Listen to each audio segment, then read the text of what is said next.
I'm Saba Malik, and this is a mini mental. Allahumma innee aaoothu bika minal-hammi wal-huzni wal-ajzi wal-kasali wal-bukhli والجبni والدلع-الديني وغلبة-الرجال. That is one of my all-time favorite duas that I use almost on a daily basis. You know, there's so many duas in our tradition that the Prophet ﷺ taught us. Then there are some duas that are immortalized in the Quran, meaning that there were prophets who said it and Allah captured it in the Quran so that we can use it till the end of time. So in this dua, I find there are some really cool words. Allahumma innee aaoothu bika minal-hammi. So in Arabic, ham means when there's something in your mind that literally makes you feel anxious. It makes you feel uneasy. It occupies you and it almost becomes debilitating. Now with that, Allahumma innee aaoothu bika minal-hammi wal-huzn. But it's a different kind of sadness. It's like grief, and it's related to things that are outside of you. So like an external event, losing someone, losing a job. So anything that's external.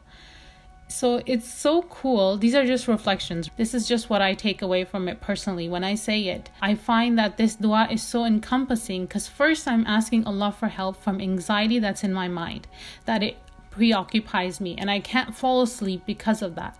And then I'm asking Allah also for protection from things that are causing me grief that are outside of me. So internal and external. So just with grief and sadness, it becomes so comprehensive. Now the next part, ajzi wal-kasali. So ajz, it is a weakness and just falling into a pattern of failure.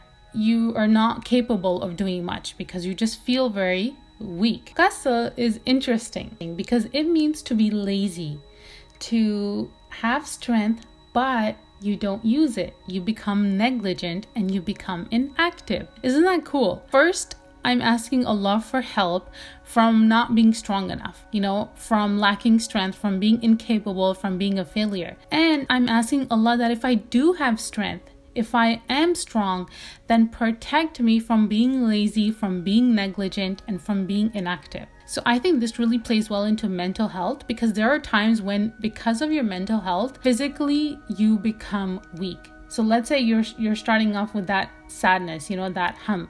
You feel really depressed, sad, so much so that it affects your physical health and you literally cannot stand up to pray. You become that fragile. And then look at the situation where when you are having a period of wellness, you're doing really great, you have a lot of energy, but you become negligent. You are not on top of your prayer. You're not taking care of yourself physically. You're not maybe working out or, actively being part of your relationships.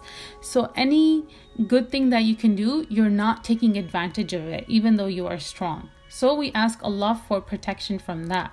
The last two things, bukhli and jubni, al-jubni. Bukhli is to be stingy and greedy. So even though Allah has given you a lot, it could be in money, it could be in time, but you become very stingy about it. You don't spend it, you don't give it to people who do need it, you don't become generous. The last one, jubn, it literally means to shrink. You become cowardly and you become fearful. And the last part, zalaid-dayni ghalabatir-rijaal. That is what debt can do to you. It can make you feel like you have a huge rock on your head all the time. So we ask Allah for protection from that. Ghalaba means to be overtaken, to be subdued, or be overpowered. It's a different kind of overpowerment that can happen from people. You can feel like you're being overpowered and oppressed by people. How cool is this dua? So when you go to sleep tonight, say this dua. I hope this mini mental helps you sleep at night. See you in my next episode. Assalamu alaikum.